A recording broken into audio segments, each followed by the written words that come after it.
आज का टॉपिक है क्या? आज का टॉपिक है ग्रेविटेशनल फील्ड।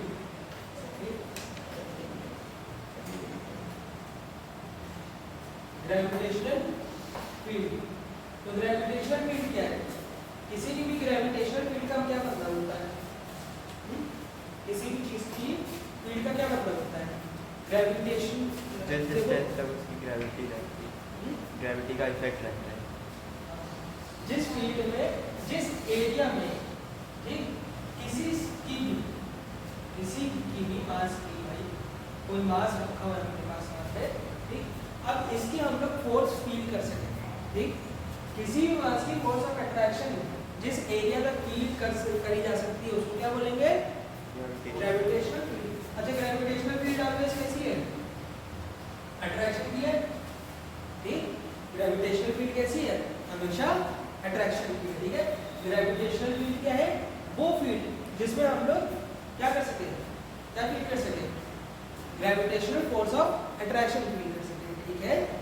किसी ऑब्जेक्ट की वजह से दूसरे ऑब्जेक्ट की तरफ, ठीक।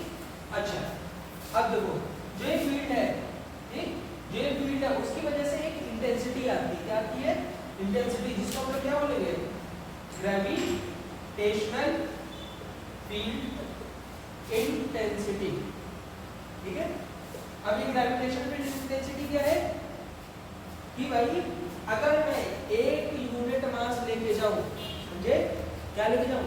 एक यूनिट मास लेके जाऊं तो उस पे वो पार्टिकल कितना फोर्स लगाएगा? क्या बात समझे?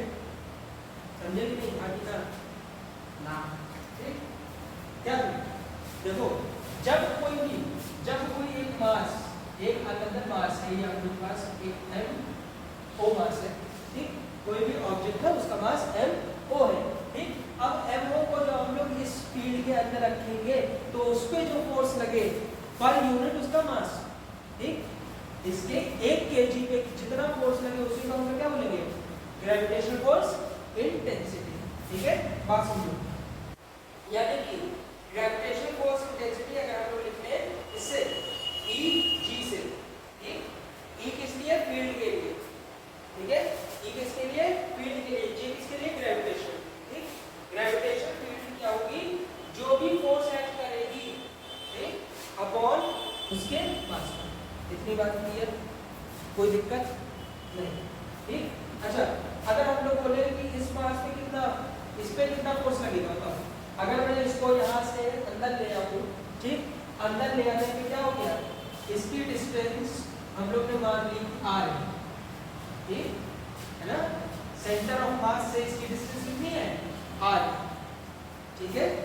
एक बॉडी थी जिसको हम लोग इसके अंदर लेके आ गए, तो क्या मैं बोल सकता हूँ Eg जो होगा वो F अपॉन m नॉट होगा, ठीक है। इतनी बात क्लियर? फोर्स किसके बराबर होती है? बताओ भाई, बताओ। Gm upon r square. G m1 m2 upon r square. इसको हम लोग क्या बोल सकते हैं? ये होता है फोर्स की वैल्यू, ठीक। अगर हम लोग अपनी सिचुएशन से मैच कर ले तो Eg क्या आ जाएगा? G मास ऑफ सब्सटेंस जो बीच में मास रखा था अपॉन मास ऑफ ऑब्जेक्ट, जिस ऑब्जेक्ट का लेके आ रहे थे, ठीक, अपॉन उसका एरिया, ठीक। और इसको हम लोग किससे डिवाइड कर देंगे? m o से, ठीक है। अब देखो m स्क्वायर ये कट गया, ठीक है। कटने के बाद क्या बचा? कटने के बाद हम लोग बचा Gm अपॉन r स्क्वायर। ये क्या किया? इलेक्ट्रिक फील्ड इंटेंसिटी, ठीक, due to m mass object, ठीक।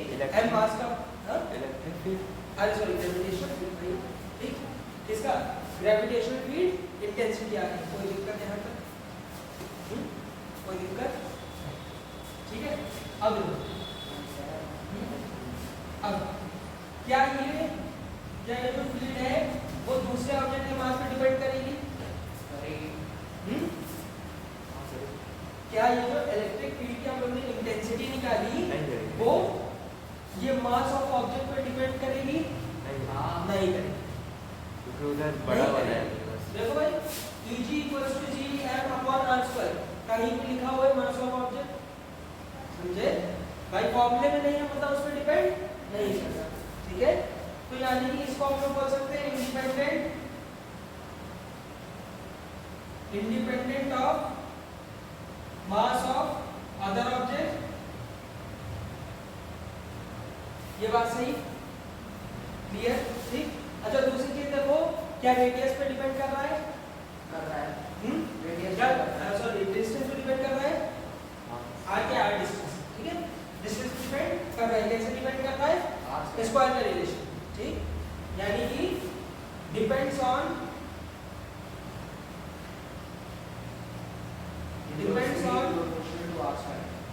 Value of R. आर क्या है? डिस्टेंस बिटवीन ऑब्जेक्ट्स, ठीक है। ये बात सही, इतनी चीज समझ गए? इतने में कोई डाउट नहीं? अगर आपसे बोला जाए कि भाई एक ऑब्जेक्ट है, सपोज कर लो, क्वेश्चन लिखो, फाइंड ग्रेविटेशनल फील्ड इंटेंसिटी, ठीक, ऑन अ मास ऑफ कितना 2 kg due to an object of mass 1000 kg, ठीक है, निकाल लेंगे।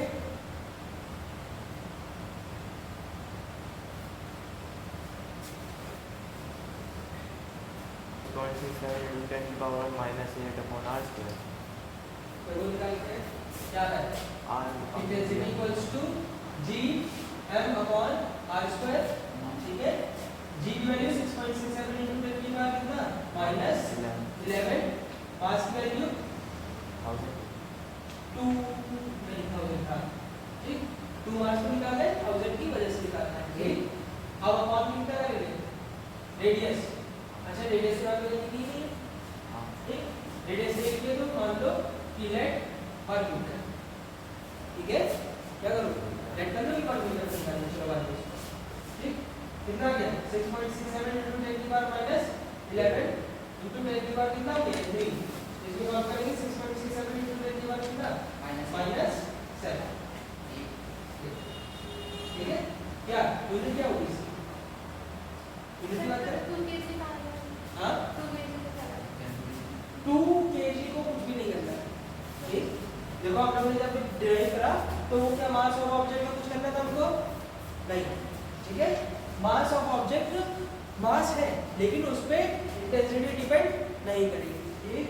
चलो न्यूटन पर केजी, न्यूटन पर केजी, मीटर पर केजी, मीटर स्क्वायर हो जाता है।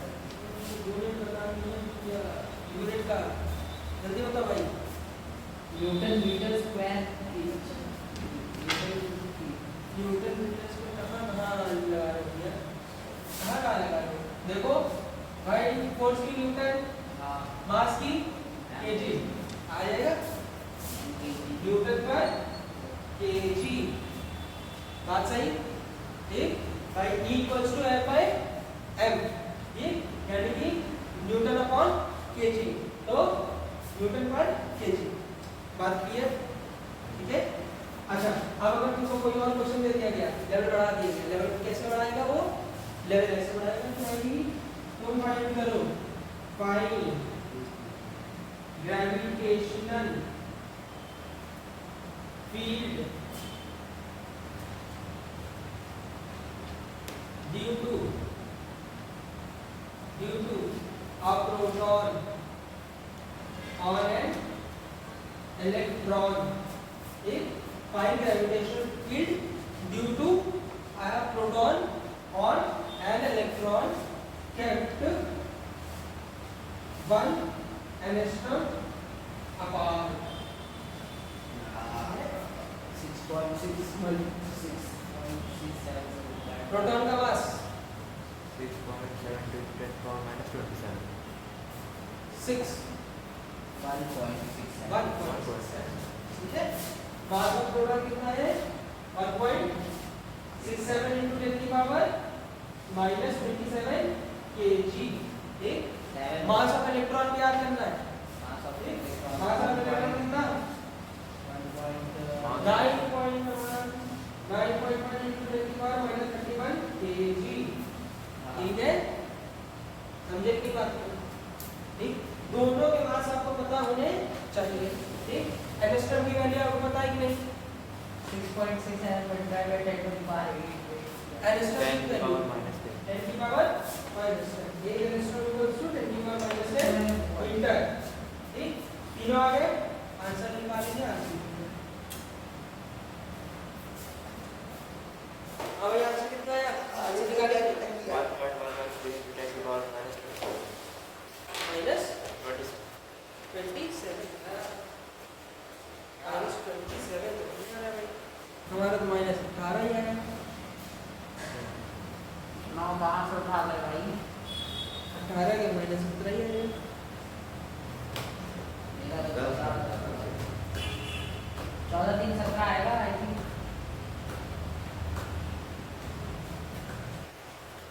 माइनस 20 नीचे का 20 ऊपर गया, 20 से घटा 7 बचा ना।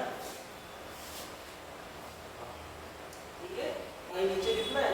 नीचे 10 की पावर 10, इसका स्क्वायर करा 10 की पावर -20 -20 ऊपर गया, -20 ऊपर गया +20 बन गया। हाँ, और कितना आया? 7 बचा उधर उधर। मेरा जो है 1.067 आया into 10 की पावर -18। ठीक है, कैसे कैसे आया देखो? 6.7 into E equals to G F upon R square। ठीक है, mass of proton mass of देखो प्रोटॉन निकालना है। देखो यहाँ पे लिखा हुआ है ड्यू टू प्रोटॉन। ठीक, जिसकी वजह से लग रहा है उसका मास, समझ लो बात को। ठीक, अगर नाम से दिया हो इलेक्ट्रॉन, हाँ इलेक्ट्रॉन का मास मैंने बोला कि तुमको याद होना चाहिए। ठीक, इलेक्ट्रॉन और प्रोटॉन दोनों का मास आपको याद होना चाहिए। ठीक है, अच्छा यहाँ पे वैल्यू कर दीजिए 6.67 into 10 की पावर -7। ठीक है, आगे 1.67 into 10 की पावर -27 और इसको डिवाइड किससे करेंगे? 10 की पावर -10 के स्क्वायर से। ठीक, शायद अप्रॉक्स आंसर कितना है? 0.67 into 10 की पावर -17। ठीक, हाँ रेडियस नहीं वो डिस्टेंस है। वो डिस्टेंस दिया है 1 एंगस्ट्रॉम अपार्ट। ठीक है, कितना आएगा? और यहाँ पे क्या लगाएंगे? न्यूटन पर केजी। ये बात क्लियर है? कोई दिक्कत यहाँ तक नहीं? ठीक,